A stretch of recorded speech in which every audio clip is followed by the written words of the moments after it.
gracious me! What is going on, guys? TVM here. Welcome to the 93 rated Flashback Sandro player review. And this is an upgrade for me, I think. It might be a sideways move, I'm not sure. I've not done this purely to make a video. I've done it on the road to glory, and I think it's an upgrade. I'll let you know who he replaces in just a second. If you don't watch the road to glory, obviously you may not know, but if you do watch the road to glory, you know who he's going to replace. It's actually a player with exactly the same rating, but I still believe this is an upgrade. Now, we used to use Sandro a lot back. In fact, not even that long ago, before Team of the Season started, I still had Sandro in the club. He was still my left back. It was the 86 version of Sandro. I've had him for, I can't remember how many games, 600 games or something stupid like that. I played with him a lot. But I'm telling you that because I want you to know that I know a lot about Sandro. I know exactly what to expect, and I'll know instantly whether this is an improvement. Obviously, it will be, let's be honest. It's an unbelievable jump from the 86, but I'll be able to tell how good the difference is within the first 5-10 minutes, I would have thought. It's time to talk about the guy he replaced, because the guy he replaced is still a very good left back, and a lot of people would have desired this as a red pick last week. I am, of course, talking about the 93 Team of the Season, Alex Telles. Now, they're both the same height. He's got a 2-star, 3-star with high-medium work rate, so he's not on high defensive. And in terms of the in-game stats, actually, you can see that he doesn't have as much strength. His jumping is good. The heading's the same. His defensive stats are a little bit off. But he has a lot more in the way of a negative. So, for instance, it's only a few points here or there, but his reactions and composure are not quite as high. But again, it's only a few points. His balance is down considerably. His agility is down considerably. His volleys are down. What else doesn't he quite have there? His strength, obviously, I've already mentioned. There's not an awful lot in it, right? And I'll admit that he's got a few stats that Sandro doesn't really have either. But there's not a lot in it. I'm going to test this out.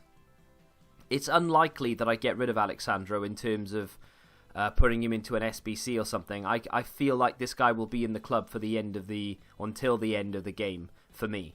One of the reasons for wanting him in there is because Ronaldo is currently sat on the bench because he can't get in for chem reasons. So, now he can, right? So, that was one of the reasons for it. But if Alex Telles is actually that much better, or I prefer him, then I will refrain from putting Alex Telles into an SBC. But at the moment, that's what I'm thinking may happen. He may end up going into an SBC further along down the line. Now, I'm going to give him a Sentinel. And the reason I'm going to do that, I could have given him an anchor, but I don't need to boost that acceleration and sprint speed anymore, and I wanted the 10 strength, right? So basically, if you give him an anchor, he gets plus 5 acceleration and sprint speed, but you lose 5 strength. I want him to have 96 strength. He's now got 96 jumping, he's got 99 aggression, he's got 95 heading accuracy, as well as 99 across the board for defensive stats, apart from interceptions, which I believe is 97. But that is a very much improved card. It's now 97 rated left back. Incidentally, if you give him an anchor chem style, he actually turns into a 98 rated left back, which you'd think is a no-brainer, but like I said, I would prefer the 5 strength boost than I would over the acceleration and sprint speed boosts, because I feel like that's adequate anyway. More than adequate, shall we say. That, though, is a top card. You've still got a few days left to complete this, or a couple of days at least, and at the moment, on paper, 100% worth doing. But we have to go into a game and find out whether he is worth doing, don't we? So let's do that right now. So my opponent for this game has a lot of Team of the Seasons knocking about, some red picks in there. He's got the Alex Telles, he's got that Van Dijk as well. So this guy knows his onions. Very good reactions on him as well. It's nice having somewhat of a high-end team. If we can get Ben Yedder, sorry. Here is Sandro again, back to Ben Yedder. Socrates looking for Gareth Bale, hits it in the green, great save from Alisson. Nice bit of movement early doors. Sandro feels quite snappy on the ball. We only played 4 minutes of this game, so I can't really tell you an awful lot more than that, but it does feel very responsive, very snappy. Corner's going to come in here from Trent, and it's towards Sandro, who actually wins the header, cleared off the line, unbelievably. As if it was scripted because I'm reviewing him, right? Here he is on the ball again, looking for some space. Socrates just would not get that under control then. Ball's going to come out here to Alexandro, who's going to have time to get that under control, I think, and he does. Not most convincing of first touches, to be fair to him. Steven Gerrard with the ball through to Ben Yedder. That would make even Iniesta blush there. Lays it back off. There's Gareth Bale on the turn. Unlucky. Alexandro goes out wide. And what a challenge from Alexandro. Just gets his body in between man and ball. And that is an absolutely phenomenal challenge by the Brazilian. And that's something I think, honestly, Telles would struggle with. Because he doesn't have that strength that Alexandro does. So that's 1+ point to him for sure. There's Alexandro with his first real interception of the game, to be honest. My guy here has not tried to go round the outside at all. He's trying to go through the middle. And it's not... I mean, nothing's working for either side at this stage of the game. But Alexandro equal to it for sure. Next up is someone with a couple of icons, a couple of decent red picks in there as well. I mean, I don't know how good that team of the season Laporte actually is, but, you know, not bad. Alexandro finding Ben Yedder instantly here very early on indeed in this game. Cross in from Ben Yedder. Bale is there, and that's an instant goal. Doing that in the first 2 minutes of a game can be demoralising for your opponent because they're going to think, oh God, this guy is just going to cross all game.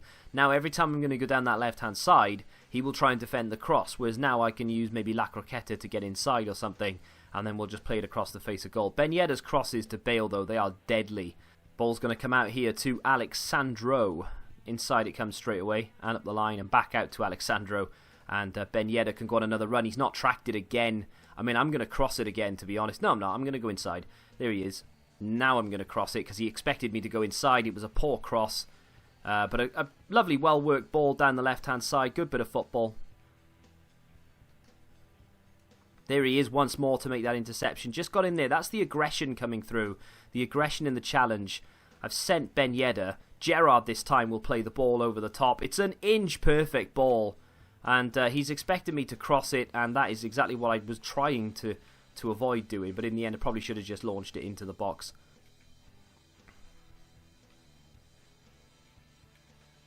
There's Ben Yedder. I don't know why he's defending, and Alexandro is the one trying to attack, but he is. I think my opponent's given up here. Brilliant ball from Firmino to Gareth Bale. He's going to bring his keeper, is he? We're actually going to go around the outside.